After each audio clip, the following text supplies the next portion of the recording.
General Hospital teaser. The latest developments in Port Charles are thrusting Carly into a whirlwind of anxiety, calculation, and confrontation, as she faces three major challenges all at once, leaving her barely a moment to breathe.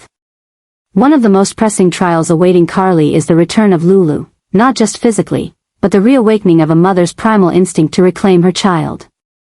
Carly, who has always seen herself as a protector of Dante and Brooke Lynn's family stability, now finds herself on the defensive against Lulu's growing determination to uncover the truth. Lulu is no longer the fragile woman who once lay unresponsive in a hospital bed.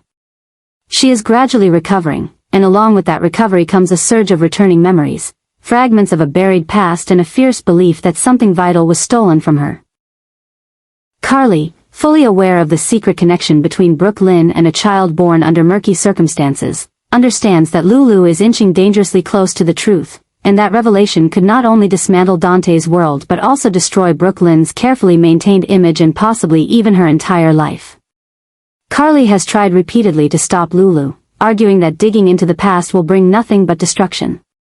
She cites Joe's current stability, the peace Brooke Lynn has fought so hard to build for him, and the belief that Lulu should let go to focus on healing herself. But these warnings have begun to lose their effect. Lulu grows more resolute with every exchange. She doesn't need to speak much, her eyes reveal the wildfire of suspicion burning behind them, and Carly knows time is running out. Then, a devastating piece of news reaches Carly. Lulu has formed a strong suspicion that Giovanni, known as Gio, the young man raised by Brooke Lynn and closely bonded with Dante, is in fact the grown-up version of the son Lulu once gave birth to before falling into her coma. The rumor seems to have legs. Carly knows the timeline matches. She knows Brooke Lynn's vague explanations and the hazy adoption files she avoids discussing. Even Dante's subtle reactions around Gio have not gone unnoticed. Lulu's instincts are usually dead on, and if she continues down this road, the truth will inevitably surface. Panic grips Carly as she realizes that if Lulu exposes Joe's true identity, it will send shockwaves through not only Brooke Lynn's life but Dante's as well, placing him in the impossible position of having to choose between two women he deeply loves in very different ways. Carly can no longer afford to simply hope for the best. The time for gentle persuasion is over. Now, it's about implementing a full-scale strategy to derail Lulu before she connects all the dots. From this point on, Carly may take more aggressive steps, possibly trying to interfere in Lulu's recovery process by influencing doctors or limiting her access to old records or adoption-related documents. She might even enlist Jason's help, relying on his sharp investigative skills to track how far Lulu has gotten and whom she may be working with.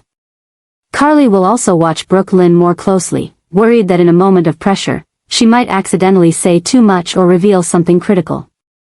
On Lulu's side, her steadily sharpening mind and increasingly vivid memory aren't just helping her spot inconsistencies in the stories around her, they're also making her a very real threat to anyone hiding the truth. Lulu feels, with the deepest certainty, that something sacred has been taken from her. The maternal instincts awakened in her are driving her toward answers she can no longer ignore. Every time she sees Gio, the young man who shares striking features with both her and Dante in their youth, her gut screams that the truth is far bigger than what she's been told. It's no coincidence, she believes, that Gio was quietly adopted by Brooke Lynn and that all related files are practically untraceable. Carly knows that if Lulu pushes for a DNA test, the world Brooke Lynn and Dante have spent years building could collapse in seconds. And worse, Gio himself, who has grown up believing he was adopted and has placed his trust in Brooke Lynn, might be thrown into an identity crisis filled with betrayal and heartbreak. Carly, with all the instincts of someone who has been a mother, made mistakes, and hidden secrets, understands that once the truth comes out, there will be nothing left but pain. Now, the question is no longer whether Lulu will discover the truth, but who will fall first when it does. Carly is racing against time, trying to preserve whatever good remains, but even she isn't sure if she can win in a battle between maternal instinct, loyalty, and the unresolved sins of the past.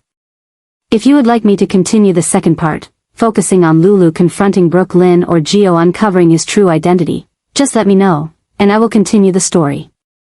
As tensions continue to rise in Port Charles, Carly finds herself stepping into yet another critical role, this time, offering her unwavering support to Jason as he grapples with a looming crisis involving Sonny. The situation has grown increasingly volatile ever since Sonny announced his intention to sell one of his key waterfront properties, a strategic dock used by his organization for decades, to Jen Sidwell. The very name Sidwell sends a chill down Jason's spine. Jason has long considered him one of the most untrustworthy and dangerous players in Port Charles, a man whose ties to shadowy networks and questionable allegiances make him a liability in every sense of the word. But despite Jason's warnings, Sonny has remained obstinate, convinced that the deal is a smart move that will free up resources for other ventures. Jason knows better. He understands that selling the dock to someone like Sidwell could unravel years of careful planning, disrupt the delicate power balance within the city's underworld, and potentially put countless lives at risk, including those closest to them. Faced with Sonny's increasing resistance and refusal to even consider Jason's concerns, Jason turns to the one person who has always been able to get through to Sonny when no one else can, Carly. Carly, ever perceptive and loyal, recognizes the gravity of the situation as soon as Jason brings it to her attention. She's fully aware that the dynamic between Sonny and Jason has shifted in recent months, complicated by Sonny's growing unpredictability and his tendency to act on impulse. Carly knows Sonny better than anyone, his patterns, his weaknesses, and most importantly, his pride. She knows that challenging him directly will only make him dig in his heels. But what Carly also knows is how to navigate Sonny's emotions, how to disarm his defenses, and how to speak to the part of him that still values reason, family, and legacy. With a strategy meeting looming, Carly prepares herself to re-enter Sonny's world not just as a former wife and the mother of his children, but as a seasoned strategist in her own right. She doesn't take this lightly. Carly understands that Sonny's empire is not just about territory, it's about maintaining order in a world where chaos always threatens to break in. If Sidwell gains control of that dock, it's not just a business transaction. It's a potential declaration of war. As Carly and Jason sit down to map out their approach, there's a subtle tension in the air. They've faced countless battles together, but this one is particularly delicate because it involves confronting Sonny without alienating him. Carly offers insights that Jason might overlook: emotional cues, timing, the importance of planting seeds rather than demanding action. She suggests reaching Sonny not with threats, but with questions. What would Mike do? What would Morgan think? How would this decision affect Donna and Avery in the long run? Jason, who has always valued Carly's instincts in times of crisis, agrees. He knows this isn't just about logic, it's about emotion, trust, and legacy. And Sonny, for all his faults, has always been a man who cares deeply about his family and the empire he built to protect them. When the time comes to confront Sonny, it's Carly who takes the lead. She approaches with calm but firm energy, choosing her words with surgical precision. She doesn't attack. She listens, she empathizes, and then she carefully lays out the consequences, what it would mean if Sidwell turned on him, how the move would be perceived by their enemies, and whether this is the legacy Sonny truly wants to leave behind.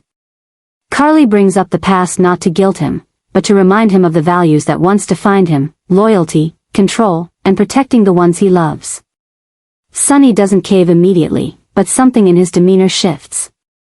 He respects Carly, he always has, and somewhere deep down, he knows she's not speaking out of spite or selfishness. She's trying to save him from himself. In the days that follow, Jason continues to work behind the scenes, investigating Sidwell further, digging up any leverage he can find. Carly becomes the bridge between Jason's tactical mind and Sonny's stubborn will. She checks in with Sonny casually, plants doubts in ways that don't feel like manipulation, and watches for cracks in his confidence. Eventually, the confrontation reaches a boiling point. Sonny must choose between holding on to a deal that might endanger everything or trusting the two people who have always had his back. Carly's presence proves crucial, not because she forces Sonny's hand, but because she reminds him of who he is, who he used to be, and who he still can be. Through this crisis, Carly not only reaffirms her place as a cornerstone in the lives of both Sonny and Jason, but she also reclaims a power she hasn't wielded in a long time. She becomes more than a confidant. She becomes the glue holding together a fractured alliance, the one voice both men still trust when everything else seems to be falling apart.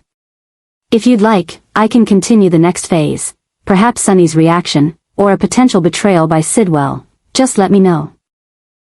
As the tangled web of secrets and betrayals continues to tighten around Port Charles, Carly finds herself thrust into yet another emotionally charged, morally complicated confrontation, this time, with none other than Nina. The tension between these two women has always simmered beneath the surface, fueled by a long history of rivalry, betrayals, and conflicting claims over shared family ties.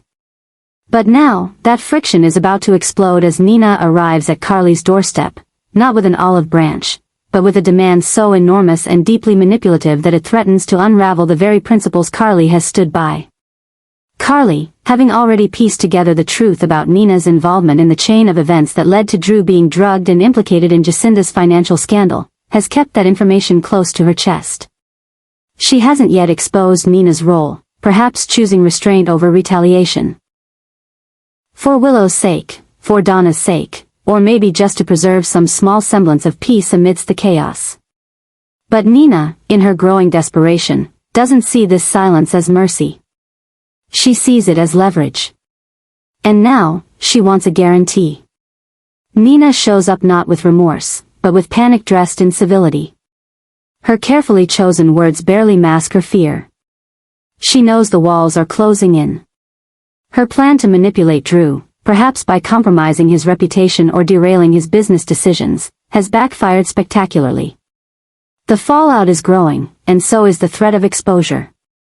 She knows that Carly is capable of revealing everything, and she also knows that if Willow ever finds out the depth of Nina's treachery, their fragile mother-daughter bond could shatter beyond repair. So Nina lays it all bare.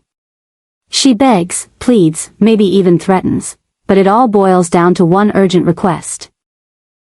That Carly swear to remain silent, to bury the truth about what really happened to Drew, and to never speak a word about Jacinda's manipulation. Nina insists that this is the only way to preserve her relationship with Willow, claiming that any revelation now would destroy her only chance at redemption and healing.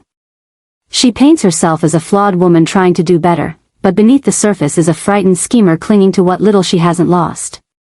For Carly, the request is nothing short of outrageous. To be asked to lie, or worse, to become complicit in Nina's deception, is to betray everything she stands for. Carly has made mistakes, yes, and she has kept secrets of her own, but this is different. This isn't just about family or rivalry anymore, it's about justice, trust, and the line between protection and manipulation. Carly knows that withholding the truth might protect Willow from temporary pain, but at what cost? At what point does shielding someone become lying to them?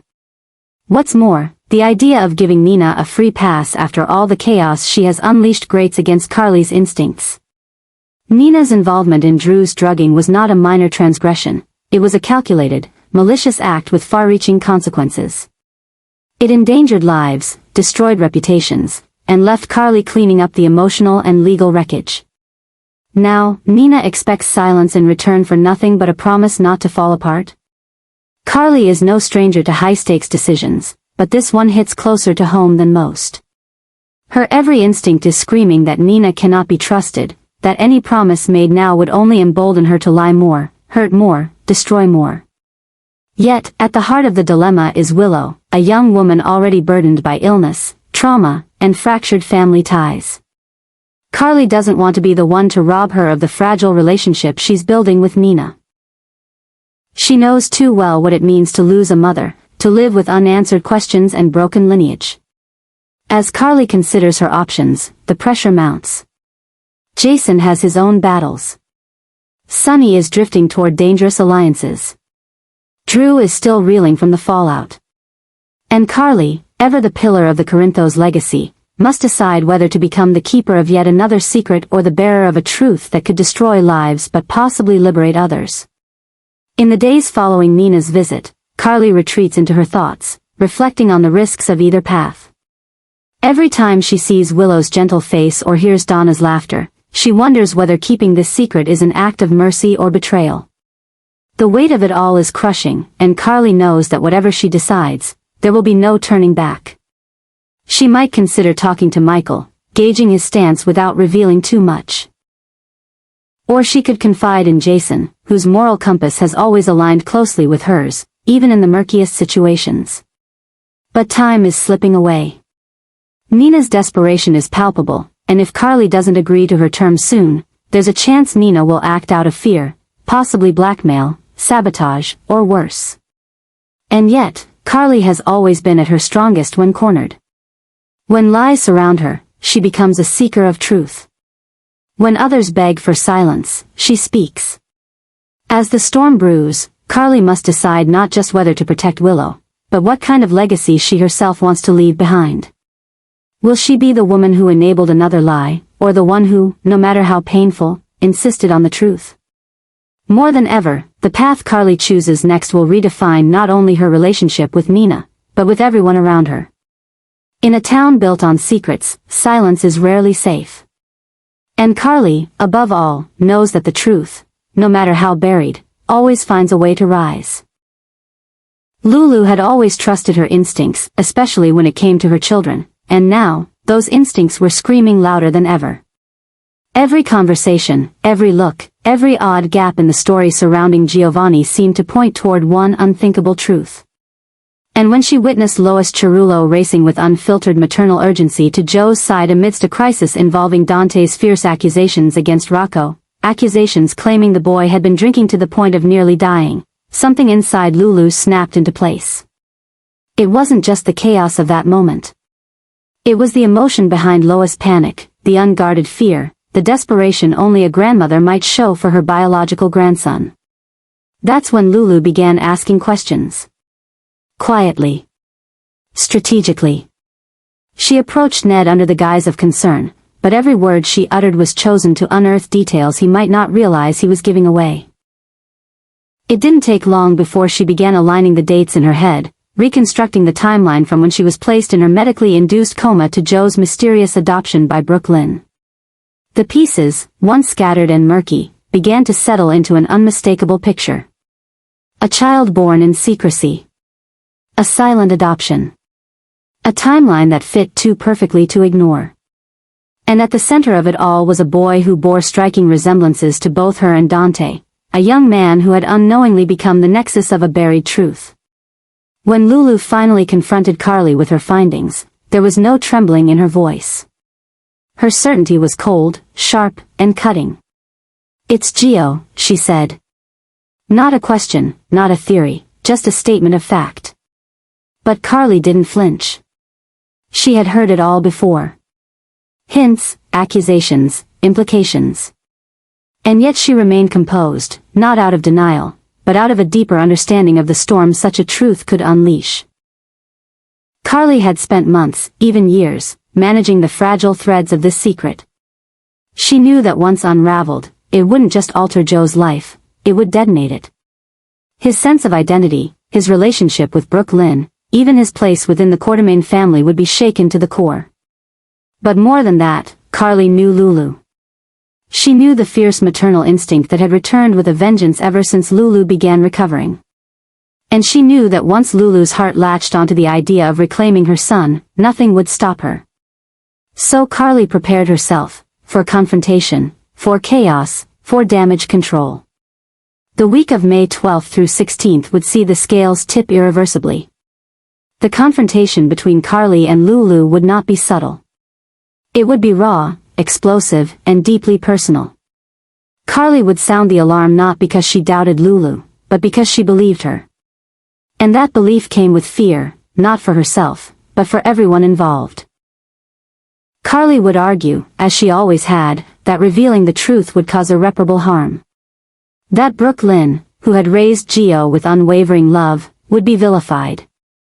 That Dante would be torn between two women and lose his son in the process.